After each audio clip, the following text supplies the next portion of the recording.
Welcome back. Okay, let's focus on another segment of the economy that's going to be critical in terms of how they handle this entire crisis. I want to focus on the agri sector. We've got Siraj Hussain, the former Agriculture Secretary, who's with us today, as well as Mr. Rajesh Aggarwal, the MD at Insecticides India. Gentlemen, thanks so much for joining us. Siraj, let me start off with you. Now, Rabi sowing was quite strong this time around, but the worry transfers now to harvesting. What are the kind of timelines we can look at when it comes to harvesting? What are some of the challenges that we'll have this time around, given that we're in an era of social distancing?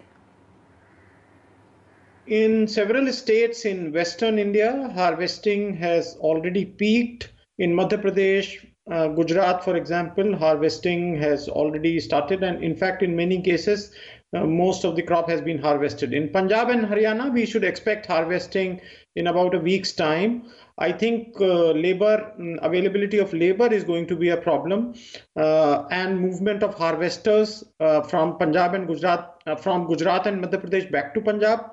But I think these are issues which are solvable.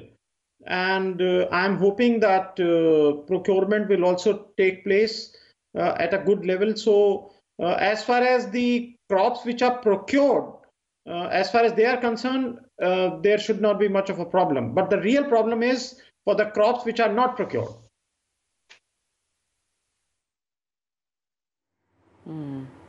Exactly. So take us through that, of course, in terms of what the worst case scenario is. And right now we're assuming the lockdown is ending on the 14th, but let's take into account also any possible extension. How is this going to impact, of course, both harvesting and Rabi crop output? How do we ensure that we minimize the impact on this front? I think the overall output is not really going to be impacted because the crop has been very good. However, the prices are going to be impacted. We have already seen in many cases, because of the breaking of the supply chain, farmers have been forced to sell their crop at very cheap prices. Onion in Nashik district is selling at 3 to 5 rupees a kilogram. Milk is 10 rupees a liter down, because what has happened is that food industry is still functioning only at a capacity of about 20 to 30%. Most of the projects, most of the plants of food industry which use agricultural products as raw material are not able to function for a variety of reasons, including this great confusion between the center and the states about what is essential, what is not essential, what is grocery, etc. So since they use agricultural commodities as the raw material, the chain is broken and the farmer is suffering.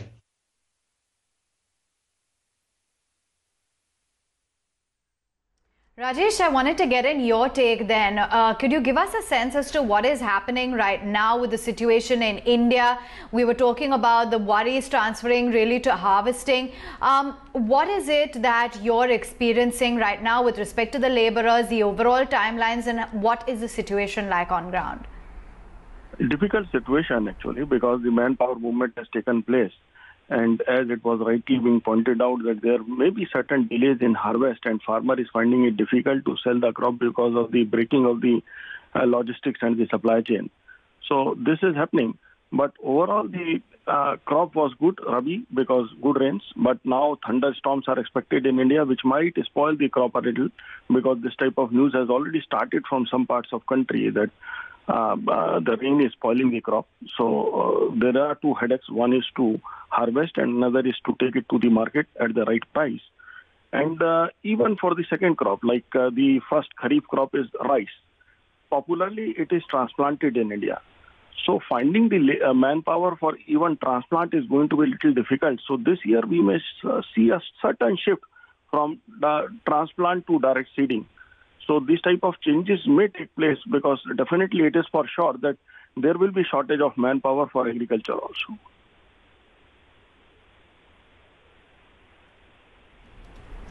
Okay, fair enough. And, say that we do see the lockdown actually ending on the 14th of April, what would be the impact on the overall Rabi crop output and harvesting?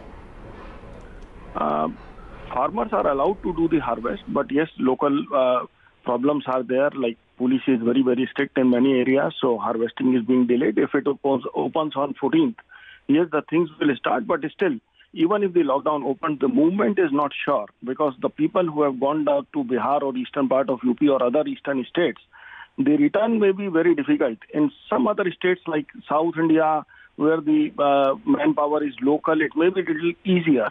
But what I understand that South India is in a mind of looking it for a longer period actually. So this type of rumors are already there. So let's see how the things go on. But yes, the crops which are standing, they will definitely get their harvest. Maybe a little delayed.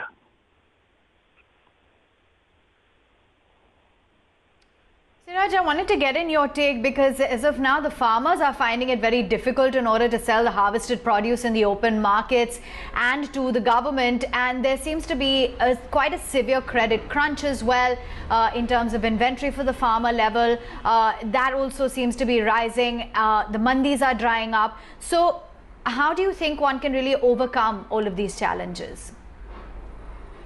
I think after 14th, we should see reopening of markets, mandis in phases, and in places where there have been very few or no cases of corona infection. I think we will see opening up. However, what needs to happen even before that, between now and 14th, is opening up of supply chain. You see, what happens is that unless the trucks move from the place of production to the place of consumption, or from the place of production to the factories, food companies, unless the trucks move and the labor comes back, the raw material will not be consumed. And if raw material, which is mostly the agricultural products, if they are not consumed, then prices will remain very depressed. So while the urban classes are very happy because they have been getting their vegetables, fruits, eggs and milk, delivered at home, it is the farmers who have been taking the brunt because they are not able to sell their entire produce. And even if they are selling, they are realizing low prices. So this chain between the farmer and the food companies has to be put in order even before 14th.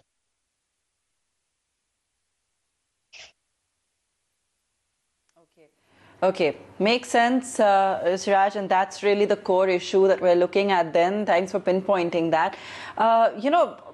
To take it a little further as well, given that we're actually seeing a lockdown in most of the major agri markets around the world, whether we're talking about North America, Latin America, so on and so forth, what's your initial assessment of the kind of stuck inventory that we're looking at, as well as payments, and the extent of impact on working cycles?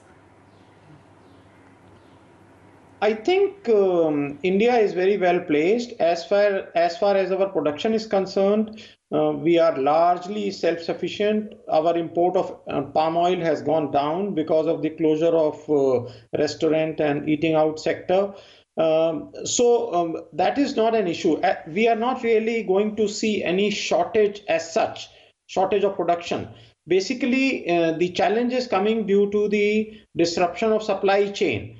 Now, as far as the credit to farmers is concerned, I think, and I'm hoping that by the time the Kharif crop is ready to be sown, the credit cycle will come back and farmers will be able to draw the money. Of course, that is about a month and a half away. So I'm only hoping that by that time situation would have improved.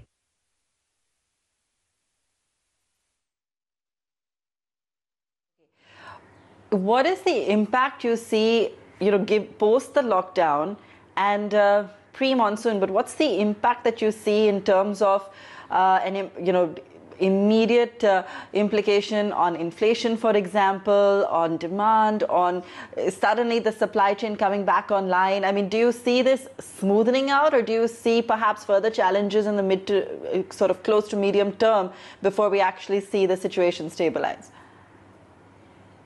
The demand will continue to remain suppressed because even if the lockdown is lifted, it is unlikely that the hotel, restaurant and eating out sector is going to get back to pre-COVID days. So demand is likely to remain subdued. However, if the factories are able to resume production, at least they will be able to purchase the raw material.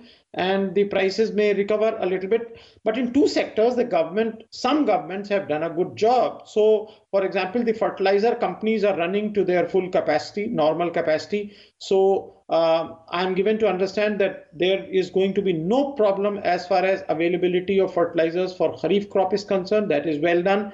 Maharashtra has done a great job by providing money from the state budget to its milk federation for buying milk from farmers and convert it into butter and milk powder. I do not know about other states, whether they have extended a similar line of credit to their dairy federations, but that is how we will recover. And I think the demand will come back slowly. It will not be pre-COVID days immediately.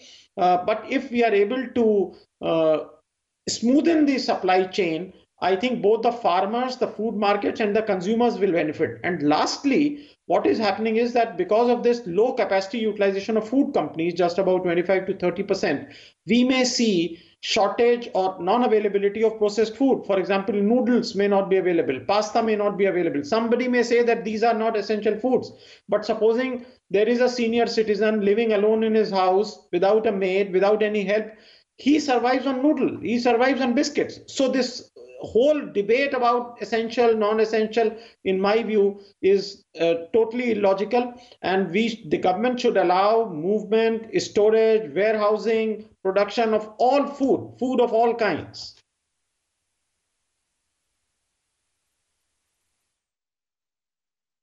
Okay.